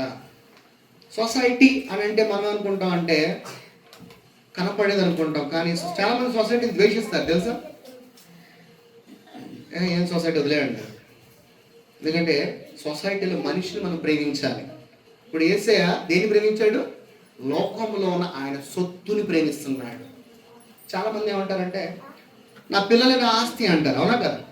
చాలా మందికి అందరూ అనే మదర్స్ అనే మాట డైలాగ్ అదే అంటారా? నా పిల్లలు నాకు ఆస్తి అని. మనం కూడా యేసయ్య ఆస్తి. ఈ లోకంలో మనం ఎవరై ఉన్నామంట? ఆయన ఆస్తి అయి ఉన్నాం. తర్వాత నీవు నాకు అనుగ్రహించి ఉన్నావు. నీ వారైనందున వారి కొరకే ప్రార్థన చేయుచున్నాను. ఎవరి కొరకంట? పరిశుద్ధాత్మ మనలో ఉండి ఏం చేస్తున్నాడు? చెప్పసక్యము కాని మూలుగులతో మనకు ఉన్న వారికి ఏం చేస్తున్నాడు? సహాయము చేస్తున్నాడు. ఇదే ప్రార్థన. తర్వాత నావన్నీయు నీవియు నావి వారి యందు నేను మహిమపరచబడి ఉన్నాను. అంటే ఇప్పుడు మనల్ని కూడా వాళ్ళల్లో చేర్చుకుంటున్నాడా? సపరేట్ గా మాట్లాడుతున్నాడా? ఒక్కటిగా మాట్లాడుతున్నాడు. నువ్వే ఇంకా అసత్యంలో సపరేట్ గా ఆలోచిస్తున్నావు, కానీ యేసయ్య నిన్ను ఆయనలో కలిపి మాట్లాడుతున్నాడు, ఒక్కటిగా మాట్లాడుతున్నాడు. చాలా మంది వీళ్ళెవరన్నా వీళ్ళంతా మా కుటుంబం అంటాం, అవునా కదా? వీళ్ళెవరన్నా మా పక్కింటి వాళ్ళు అంటాం, కానీ ఇక్కడ యేసయ్య నా పక్కింటోడు అని అంటలా, నా కుటుంబము అంటున్నాడు. అర్థమవుతుందా? తర్వాత నేను లోకంలో ఉండను, కానీ వీరు లోకంలో ఉన్నారు. నేను నీ వద్దకు వచ్చుచున్నాను పరిశుద్ధుడైన తండ్రి, మన ఇద్దరము ఏకమై ఉన్నలాగున. ఇక్కడ ఎవరైతే యేసయ్యను నమ్ముకున్నారో వాళ్ళందరూ కూడా తండ్రితో ఏమై ఉన్నారంట? ఏకమై ఉన్నారంట. One with the father. తండ్రితో ఏకమై ఉన్నాం మనము. తర్వాత నీవు నాకు అనుగ్రహించి ఉన్నా నీవు ఇక్కడ ఏస్తున్నాము అనాలిగా మన అక్కడ అనట్లా. వై? నీవు ఒక నామము అనుగ్రహించావు నాకు. ఏంటి ఆ నామము? ఏంటి ఆ నామము? అలా యేసు అంటారు ఏంటండి? యేసు అనేది పేరు, ఒక నామము. ఏమన్నాడు ఇక్కడ? చదివి ఏకమై ఉన్నట్లు నీవు నాకు అనుగ్రహించిన నీ నామమందు వారిని కాపాడుము. చూద్దాం ఆ నామం ఏంటో కూడా మీకు ఈరోజు రివీల్ చేస్తాను. తర్వాత నేను వారి యొద్ద ఉండగా నీవు నాకు అనుగ్రహించిన వారిని నీ నామమందును కాపాడి తిని. నువ్వు ఏదైతే నాకు నామం ఇచ్చావో ఆ నామముతో వాళ్ళందరినీ కూడా కాపాడి తిని అంటున్నాడు. తర్వాత నేను వారి భద్రపరిచితిని కనుక లేఖనము నెరవేరినట్లు నాశన పుత్రుడు తప్ప వారిలో మరి ఎవడును అంటే నశించిపోడు. ఎవడంట? నాశన పుత్రుడు అంట, అపవాదే అని. ఎవ్వడు కూడా నశింపడు అని అంటున్నాడు. తర్వాత ఇప్పుడు నేను నీ వద్దకు వచ్చుచున్నాను, నాకు సంతోషము వారి యందు పరిపూర్ణమగునట్లు లోకమందు ఈ మాట చెప్పుచున్నాను. తర్వాత వారికి నీ వాక్యం ఇచ్చి ఉన్నాను. వారందరికీ నీ వాక్యములు ఇచ్చి ఉన్నాను. నేను లోక సంబంధిని కానట్టు, నేను లోక సంబంధులు కానట్టుగా వారును లోక సంబంధులు కారు. వారును ఎవరైతే ఇక్కడ కూర్చుని వింటున్నారో వీరు కూడా లోక సంబంధులు కానట్టుగా. అదేంటంటే మనం లోక సంబంధులుగా అంటే మనం జగత్ పునాది వేయబడక మునుపు మనల్ని ఎక్కడ ఏర్పరచుకున్నాడు? క్రీస్తులో ఏర్పరచుకున్నాడు. అందుకని మన పౌరస్థితి ఎక్కడుంది? పరలోక రాజ్యము. ఇది నా టెంపరరీ స్థలము, ఇది టెంపరరీ బాడీ. ఎప్పుడైనా ఏ నిమిషమైనా నేను ఇక్కడి నుంచి విడిచి వెళ్ళిపోతాను. నా పౌరస్థితి పరలోకము. నన్ను క్రీస్తులో ఆయన నన్ను ప్రేమించి ఏర్పరచుకుని ఉన్నాడు. తర్వాత కనుక లోకము వారిని ద్వేషించును. లోకము, ఎందుకంటే మనం ఈ లోకానికి వ్యతిరేకంగా ఉంటాం. ఎందుకంటే లోకం ఉన్నదంతా నాది కాదు అంటున్నాడు. కాబట్టి లోకం ఏం చేస్తుంది? మనల్ని ఇప్పుడు ద్వేషిస్తున్నారా లేదా? మనల్ని ద్వేషిస్తున్నారా లేదా? తర్వాత నీవు లోకములో నుండి వారిని తీసుకుని పొమ్మని నేను ప్రార్థించడం లేదు, కానీ దుష్టుడి నుండి వారిని కాపాడుమని. ఎందుకనంటే వాళ్ళు కూడా ఒక నామముతోనే భద్రపరచాలి. ఆ నామము తెలుసుకునేంత వరకు కూడా నేను వారి గురించి ప్రార్థించట్లేదు. ఎందుకని అంటున్నాడంటే వాడిని ఎవరైతే దుష్టుడు ఇబ్బంది పెడుతున్నాడో వాడిని నాశించేమని నేను ప్రార్థిస్తున్నాను. తర్వాత నేను లోక సంబంధులు కానట్టును లోక సంబంధులు కారు. వారును లోక సంబంధులు కారు. ఈ లోక సంబంధులు కారు. ఎవరో ఈ లోక సంబంధులు కారు? మనందరము. తర్వాత సత్యమందు వారిని ప్రతిష్ఠ చేయము. నీ వాక్యమే సత్యము. తర్వాత నన్ను లోకమునకు పంపిన ప్రకారము నేను వారి లోకమునకు పంపితిని. వారు సత్యమందు ప్రతిష్ఠ చేయబడినట్లు వారి కొరకు నన్ను ప్రతిష్ఠ చేసుకొనుచున్నాను. మరియు నీవు నన్ను పంపితివని లోకము నమ్మునట్లు తండ్రి నా యందు నీవు నీ యందు నేనును ఉన్నలాగున వారియును మన యందును ఏకమై ఉండవలనని వారి కొరకు మాత్రము నేను ప్రార్థించడం లేదు. వారి వాక్యము వలన నా యందు విశ్వాసం ఉంచి వారందరూ ఏకమై ఉండవలనని వారి కొరకును ప్రార్థించుచున్నాను. తర్వాత మనం ఏకమై ఉన్నలాగున వారు ఏకమై ఉండవలనని నీవు నాకు అనుగ్రహించిన మహిమను నేను వారికి ఇచ్చి తిని. ఏంటి ఆ మహిమ? ఒక మహిమని, గ్లోరీని యేసయ్యకి ఇచ్చాడంట. యేసయ్య ఆ గ్లోరీని మనకి ఇచ్చాడంట. ఏంటి ఆ గ్లోరీ? తర్వాత వారి యందు నేనును నా యందు నీవును ఉండుట వలన వారు సంపూర్ణులుగా చేయబడి ఏకముగా ఉన్నందున నీవు నన్ను పంపితివనియు నీవు నన్ను ప్రేమించినట్టు వారిని కూడా ప్రేమించుతున్నవనియు లోకము తెలుసుకున్నట్లు నీవు నాకు అనుగ్రహించిన మహిమను వారికి ఇచ్చి తిని. ఏంటి ఆ మహిమ? ఏంటంటే ఆ మహిమ మనల్ని అందరినీ ఎలాగ మారమంటున్నాడు? మనం శరీరంలో నుంచి ఎవరిలాగా మారమంటున్నాడు? ఎలాగా? క్రీస్తులాగా మారమంటున్నాడు. మనల్ని ఎక్కడ ఏర్పరచుకున్నాడు? క్రీస్తు. అదే మనకిచ్చిన నామము. క్రీస్తు నామములో మనం మార్చబడాలి. లాస్ట్గా ప్రకటన గ్రంథము 3:12 చూద్దాం.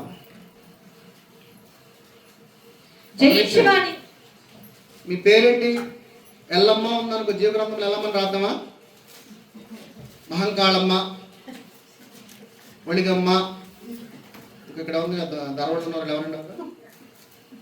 ధారవాడ ఫేమస్ టెంపుల్ ఎల్లమ్మనా? ఎల్లమ్మ గారు, సమ్మక్క, సీతక్క, వీళ్ళ పేర్లు రాద్దామా? కాదు అంట.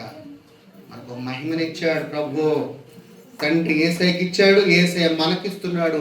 ఆ మహిమ ప్రకటన గ్రంథము 3:12 చివరగా చూద్దాం. జయించువానిని నా దేవుని యొక్క ఆలయములో నేను స్తంభముగా చేసేదను. అందులో నుండి వాడు ఇక మీదట ఎన్నటికి బయటకి పోడు. మరియు నా దేవుని పేరును పరలోకములో నా దేవుని యొద్ద నుండి దిగివచ్చుచున్న నూతనమైన యెరూషలేము పట్టణమును నా క్రొత్త పేరును వాని మీద వ్రాసేదను. ఏంటి ఆ క్రొత్త పేరు అంటే? ఆ క్రొత్త పేరే నిన్ను క్రీస్తులాగా మారమంటున్నాడు. క్రీస్తులాగా. ఎందుకంటే ఇప్పుడు రాజబాబు గారు ఉన్నారు,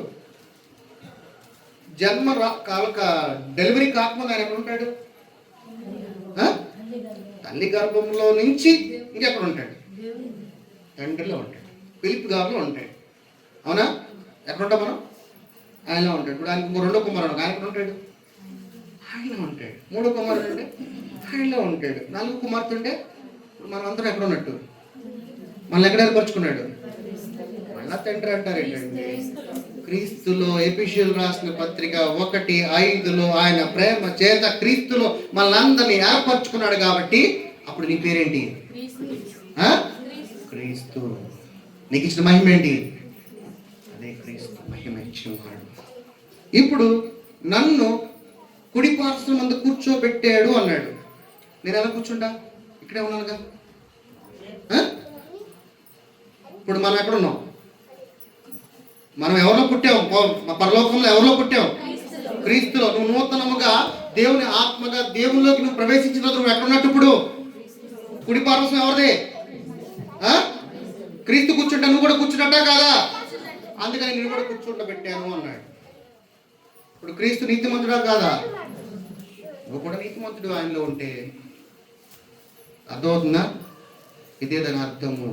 ఇప్పుడు అక్కడ కూర్చున్నాడు అనుకోండి ఫిలిప్ గారు, ఆయన బయటికి రాకపోతే రాలిపోగా ఉంటాడు, ఆయనలో ఉంటాడు. ఇప్పుడు మనము ఎక్కడి నుంచి వచ్చామో మళ్ళా ఆత్మ ద్వారా మళ్ళీ ఆయనలోకి వెళ్ళిపోతే మనం ఎక్కడ ఉన్నట్టు? క్రీస్తులో ఉన్నట్టు. అందుకే మిమ్మల్ని అందరినీ కూడా క్రీస్తులాగా మారు. క్రీస్తు మనసు ఎరిగి జీవించు. అర్థమైందా? సో మనమందరం ఎవరు? One with the father. తండ్రితో ఏకమై ఉన్నవారు. నేను నువ్వు సపరేట్గా పెట్టుకొని దేవుడి దగ్గరికి వెళ్ళి నాకెందుకు విడుదల రావట్లేదనంటే దేవుడు ఏమన్నా తెలుసా? నువ్వు అడుగు వాటన్నిటి నువ్వు పొందుకుని నమ్మి నువ్వు అడుగు అని అంటున్నాడు. అడిగేదాన్ని ఎలాగ అడగాలంట? సంతోషముగా అడగాలంట. అందుకున్న తర్వాత సంతోషం అడిగిన తర్వాత ఇక ఇది నాలో జరిగిపోయింది అని నమ్మి రోజు నువ్వు అంతా నడుచుకుంటూ వెళ్తే నీకు ఆల్రెడీ నువ్వు తప్పకుండా నీళ్ళు నీ జీవితంలో అది వచ్చేసి ఉంటుంది. అదవుతుందా? మనమందరం కూడా తండ్రిలో ఏకమై ఉన్నాము. We are one with the Father. God bless you all. Praise the Lord.